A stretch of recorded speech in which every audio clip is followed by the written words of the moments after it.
اگلا سوال یہ ہے کہ خودکشی کرنا کفر یا شرک تو نہیں ہے، تو پھر کیا وجہ ہے کہ جو مسلمان خودکشی کرتا ہے اس کے لیے بھی ہمیشہ کے لیے دوزخ ہے اور اس کو اللہ تعالیٰ دوزخ میں پھینک دے گا؟ بہت کریٹیکل سوال ہے جی یہ بھی. یہ لفظ خودکشی نہیں ہوتا، خودکشی ہوتا ہے، خود کو مار لینا. ٹھیک ہے، یہ حقیقت ہے کہ بخاری اور مسلم دونوں میں حدیث موجود ہے کہ نبی صلی اللہ علیہ وآلہ وسلم نے فرمایا جس شخص نے خودکشی کی اس کو ہمیشہ کے لیے دوزخ میں پھینکا جائے گا. اور پوری ڈیٹیل ہے اس میں کہ اگر دنیا میں اس نے اپنے آپ کو خنجر مار کے خودکشی کی تو وہ اس پہ عذاب یہی جہنم میں مسلط کیا جائے گا کہ وہ بار بار اپنے آپ کو خنجر سے مار مار کے قتل کرتا رہے گا. اگر کسی شخص نے زہر کھا کے خودکشی کی تو جہنم میں یہی عذاب اس کے اوپر مسلط کر دیا جائے گا جس طریقے سے اس نے خودکشی کی ہوگی. اور بخاری مسلم کی ایک حدیث میں الفاظ ہیں کہ ہمیشہ ہمیشہ کے لیے، ابداً خالدین فیہا ابدا. حتیٰ کہ صحیح مسلم میں یہاں تک حدیث ہے کہ نبی صلی اللہ علیہ وآلہ وسلم کے سامنے ایک خودکشی والے کا جنازہ لایا گیا، مسلمان ہی تھا، اس نے اپنی رگ کاٹ لی تھی خود سے، اس کی وجہ سے وہ مر گیا.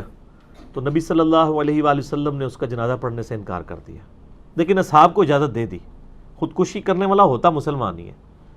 ظاہر ہے کہ خودکشی بھی ایک گناہ ہے جس طرح اور گناہ ہے، یہ کفر کا مسئلہ نہیں ہے. اب رہا یہ مسئلہ ہمیشہ ہمیشہ کی دوزخ، اس کے بارے میں امام ترمذی نے بھی یہ حدیث لی ہے بخاری مسلم کی، اور ان کا موقف تو یہ ہے کہ یہ جو الفاظ ہیں نا ہمیشہ کی دوزخ، یہ الفاظ جو ہے نا یہ محفوظ نہیں ہے، کیونکہ باقی جتنے راوی ہیں نا وہ ہمیشہ کے لفظ کے بغیر اس حدیث کو روایت کرتے ہیں، لیکن یہ ہمیشہ والے الفاظ بخاری میں بھی ہیں، مسلم میں بھی ہیں. تو دوسرے جو محدثین ہیں ان کا موقف یہ ہے کہ امام ترمذی نے جو یہ جرح کی ہے یہ غلط جرح ہے، روایت تو محفوظ ہے لیکن یہاں ہمیشہ سے مراد a long period of time ہے.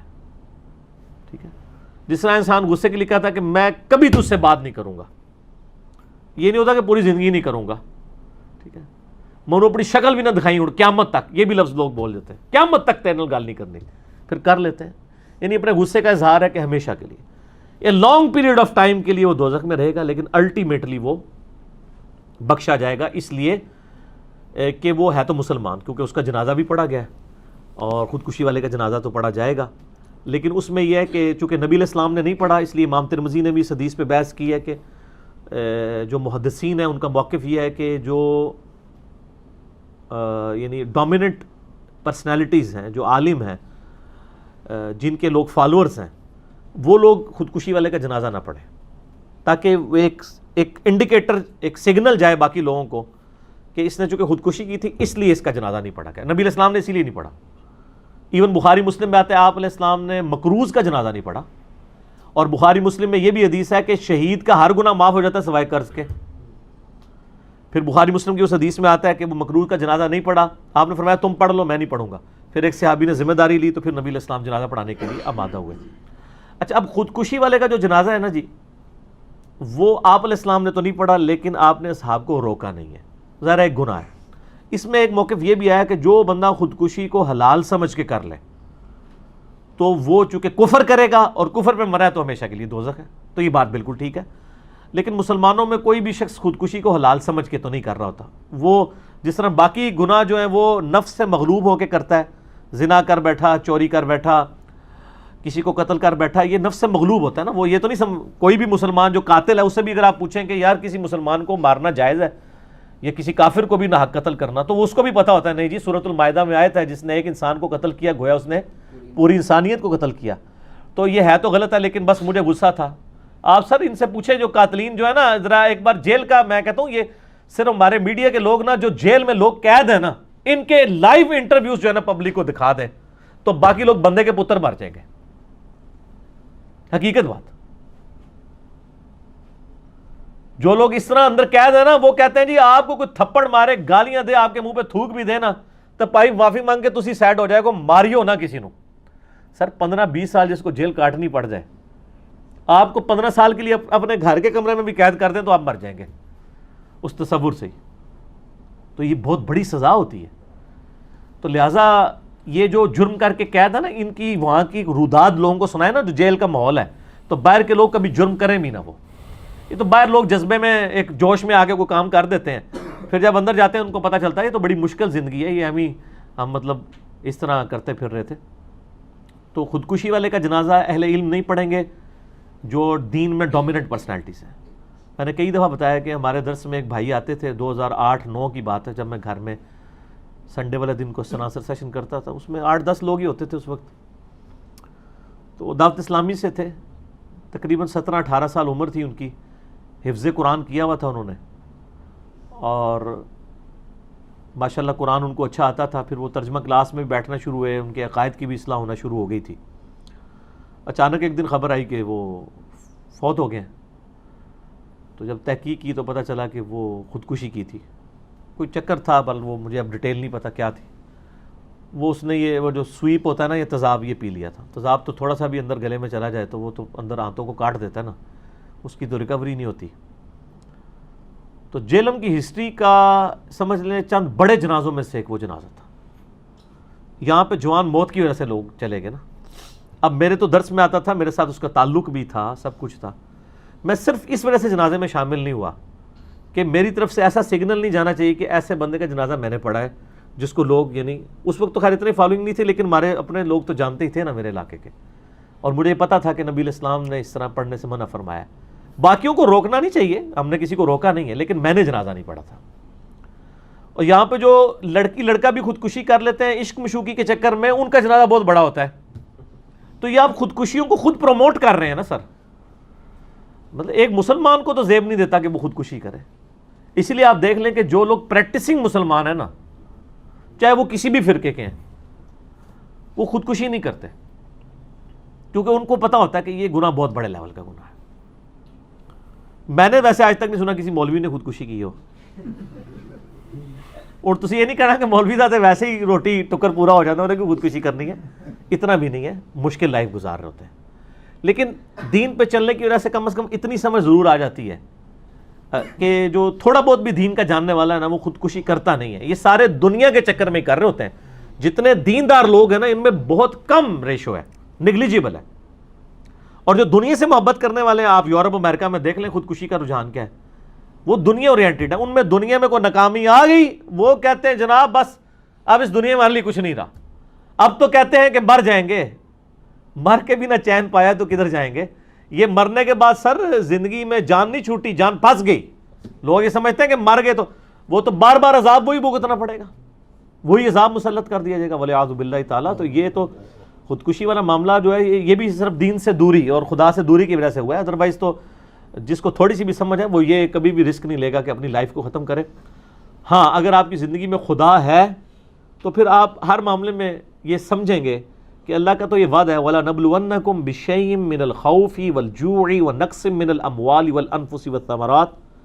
ہم تمہیں ضرور آزمائیں گے خوف سے، بھوک سے، جان اور مال میں نقصان سے. الٹیمیٹلی چیک کریں گے کون صبر کرنے والا ہے.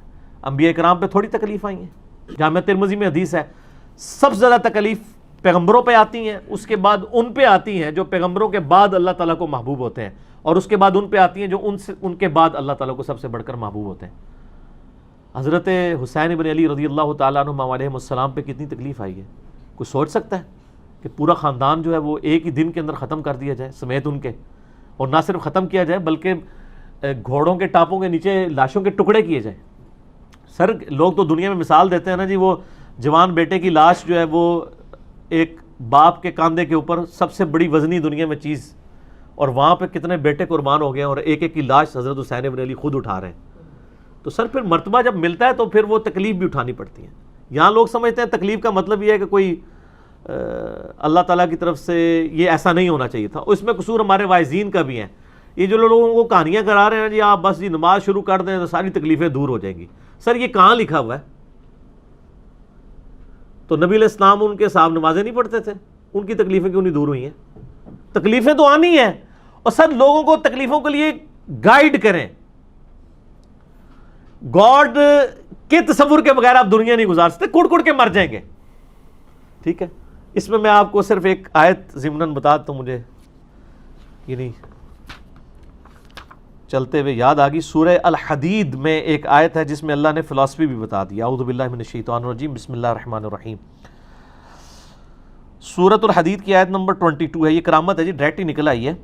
ما اصاب من مصیبت فی الارض، کوئی مصیبت بھی نہیں جو زمین میں آئے، ولا فی انفسکم، اور نہ تمہاری جانوں میں. یعنی زمین میں جو زلزلے آتے ہیں، زمین میں جو وبائی امراض پھیلتے ہیں، زمین میں جو طوفان آتے ہیں، سیلاب آتے ہیں، جن میں اجتماعی لوگ قتل ہو جاتے ہیں عذاب کی وجہ سے، مر جاتے ہیں، چاہے یہ تکلیف ہو، ولا فی انفسکم، اور نہ وہ تکلیف جو تمہارے اپنی جانوں پہ آتی ہیں. یعنی کسی کو بلڈ کینسر ہو گیا، کسی کی ایکسیڈنٹ میں ٹانگیں ضائع ہو گئیں، کسی کی ایکسیڈنٹ میں آنکھیں ضائع ہو گئیں، کسی کی بیماری کی وجہ سے گردے فیل ہو گئے، یہ ساری جتنی بھی تکلیفیں ہیں اللہ تعالیٰ فرماتا ہے الا فی کتاب من قبل ان نبرأھا، یہ تو اللہ تعالیٰ نے پہلے ہی لوح محفوظ میں لکھی ہیں اس سے پہلے کہ ہم انہیں پیدا کریں. یعنی یہ اللہ تعالیٰ نے لوح محفوظ میں پہلے سے ہی لکھا تھا کہ 8 اکتوبر 2005 کو پاکستان میں زلزلہ آئے گا اور 1 لاکھ کے قریب لوگ مر جائیں گے. تو لکھا ہوا ہے. ویسے روزانہ ہی 1.5 لاکھ بندہ مر رہا ہے، لیکن وہ ہائی لائٹ نہیں ہوتا نا، کیونکہ سکیٹرڈ فارم میں مر رہا ہے. سر ہر 1 گھنٹے میں 6000 بندہ مرتا ہے، 1.5 لاکھ بندہ روزانہ مرتا ہے، اور ان میں سے 1.5 لاکھ مرنے والوں میں سے 30,000 سے زیادہ مسلمان ہوتے ہیں. ذرا دنیا میں ہر 5واں بندہ مسلمان تو ہے ہی ہے نا. لیکن اسی کہنا جی وہ بلے شاہ سا مرنا نہ ہی غور پہ کوئی اور میں کتنے مرنا ہے. تو لیکن یہ پھر اللہ عبرت بنا دیتا ہے، اکٹھے جب اٹھاتا ہے نا 1.5 لاکھ، ویسے تو روزانہ ہی اٹھا رہا ہے، تو وہ پوری دنیا کے لیے عبرت ہو جاتی ہے. مرنے تو ہوتے ہیں، لوگ کہتے ہیں کیا قصور ہے، وہ اللہ تعالیٰ نے ویسے ہی مارنے ہوتے ہیں بندے، اتنے تو روزانہ مار رہا ہے، جنگ میں اٹھا لیتا ہے. تو اللہ تعالیٰ فرماتا ہے ہم نے پہلے ہی لوح محفوظ میں لکھ دیا، ان ذالک علی اللہ یسیر، اور یاد رکھنا یہ اللہ کے لیے بڑا آسان ہے. یہ نہ سمجھنا کہ اتنا ڈیٹا. لکی لا تأسوا علی ما فاتکم، یہ ہم نے اس لیے کیا تاکہ تم مت افسوس کرو جو تم سے جاتا رہے. ہم نے لوح محفوظ میں تمہاری تکلیف اس لیے پہلے سے لکھ لی تھی کہ جب یہ تکلیف آئے تو یہ کہنا کہ ہائے یہ کیا ہو گیا. ولا تفرحوا بما آتاکم، اور اس پہ شیخی مت بگاڑنا جو تمہیں مل جائے. تکلیف ہو یا آسانی، یہ دونوں پہلے کی لکھے ہوئے تھے. واللہ لا يحب كل مختار فخور، اللہ تعالیٰ ہر شیخی بگاڑنے والے کو پسند نہیں فرماتا. تو اللہ تعالیٰ ہمارے یہ تکلیفیں ہم نے پہلے اس لیے لکھ لی تھیں تاکہ تم یہ افسوس نہ کرو کہ ہائی یہ میرے ساتھ کیا ہو گیا. اب لوگ کلمات کفر بھی بول دیتے ہیں، ہائی جی میرا ہی منڈا رہ گیا اسی چکنے واسطے اللہ نو، میرا ہی بچہ رہ گیا تھا کہ اس کو اللہ تعالیٰ موت دیتا. تو سر پھر آپ خدا کو کیوں مانتے ہیں؟ چھوڑ دیں. خدا کو ماننے کا مقصد یہ تھا، اور آپ دیکھیں اس کو ماننے میں آپ کو صبر تو آئے گا، اس پہ اجر بھی ملے گا. دوسری طرف اگر نہیں مانیں گے تو کیا تکلیف ٹل جائے گی؟ آپ کا ہی بھلا ہے. وہ تکلیف تو آنی ہی آنی ہے. یا تو نا خدا کا انکار کرنے سے تکلیف ٹل جانی ہے، تکلیفیں تو آنی ہیں. کیا خدا کے منکرین اور مجرمین کے اوپر تکلیفیں نہیں آتی ہیں؟ آتی ہیں. ہمیں نہیں نظر آ رہی ہوتی. آپ کو کتنے لوگ خوشحال نظر آ رہے ہوتے ہیں دنیاوی اعتبار سے. ہر بندے کو اللہ نے کہیں نہ کہیں ٹیسٹ کیا ہوتا ہے. کسی کا کوئی معذور بچہ ہوتا ہے، کسی کی ماں دائمی مرض میں مبتلا ہوتی ہے، اور خود کروڑ پتی ہوتا ہے لیکن وہ نمک مرچ والا کھانا نہیں کھا سکتا.